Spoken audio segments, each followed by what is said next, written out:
Good morning, Joshua, day 2, chapters 5 to 8. I want to read to you from Joshua chapter 5, verses 13 and 14 this morning as we kick off.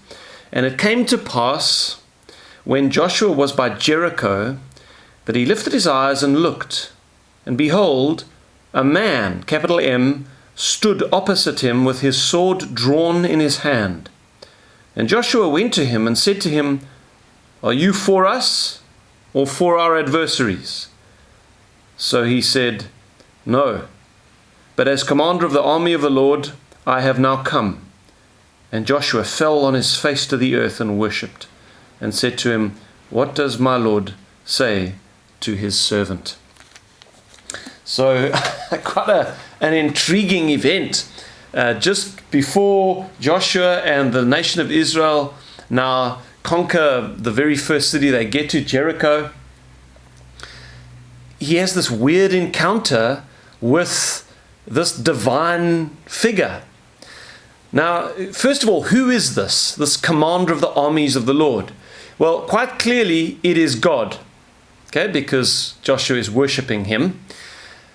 And throughout the scriptures, even in the Old Testament, when there is an appearance of God in the form of a man, it's called a theophany, and most theologians are agreed that in the Old Testament, where there are these theophanies, that it is a pre-incarnate appearance of Jesus, because it's never God the Father that appears in a human body. It's Jesus who comes and takes on human flesh.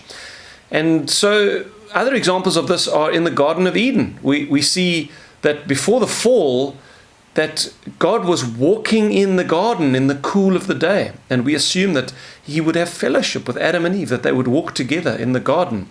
And that would have been a pre-incarnate physical appearance of Jesus, walking with them. The same is true of Abraham.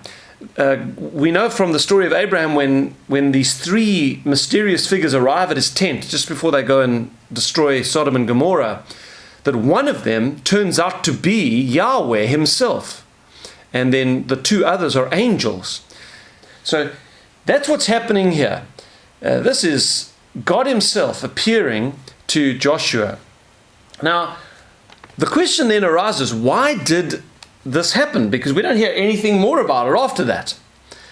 And the conclusion that I came to this morning may not be correct, but I think it's a valid I think I've made some valid assumptions here. So let me give it to you. Ask not whether or not God is on your side, but are you on his? Because Joshua, he approaches this mysterious man with his sword drawn, and he says, "Are you on our side, or are you on our adversary's side?" And what does Jesus answer? No. I mean, what kind of answer is that? Because it wasn't a yes or no question.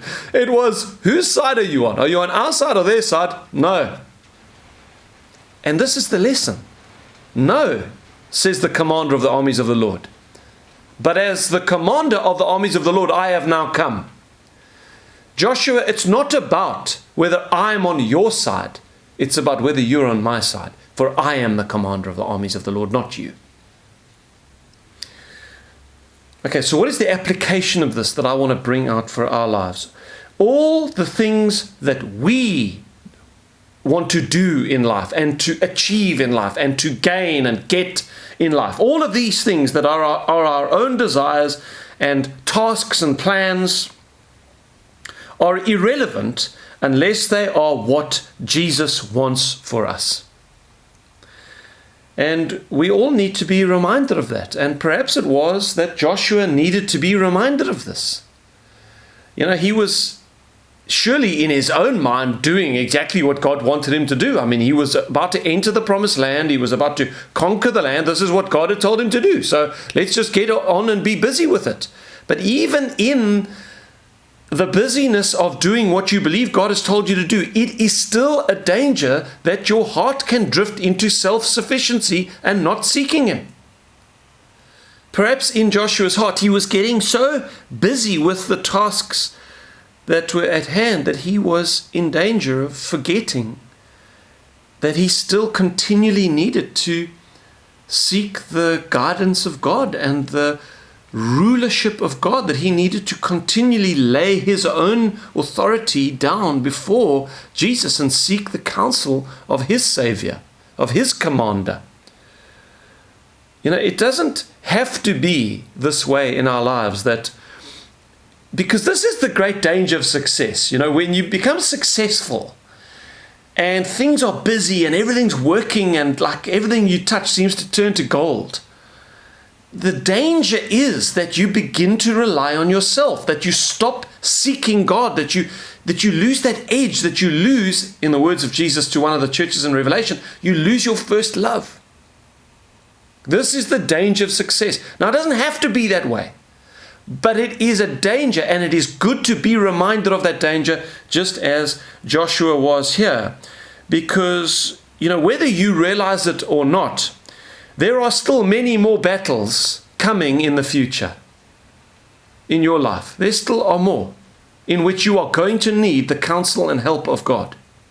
You cannot rely that life will always be as it is now if life is good for you. Because as it turned out, as Joshua now sought the counsel of God, God gave him a completely different strategy to conquer Jericho. They would have just attacked the city and laid siege, but God gives him a completely different strategy. He says, no, you send the priests ahead, you blow some trumpets, you march around, you do that 7 days, 7th day you do it 7 times, and the wall will fall down. I mean, who would have thought of that? God will do that for you if you're continually seeking him. And, as the story unfolds, as we're going to see tomorrow, Joshua makes this mistake again.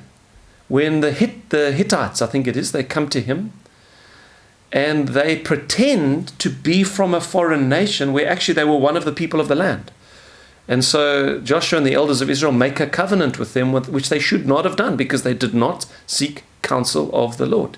This is a perpetual danger in our lives, that we don't seek God's counsel.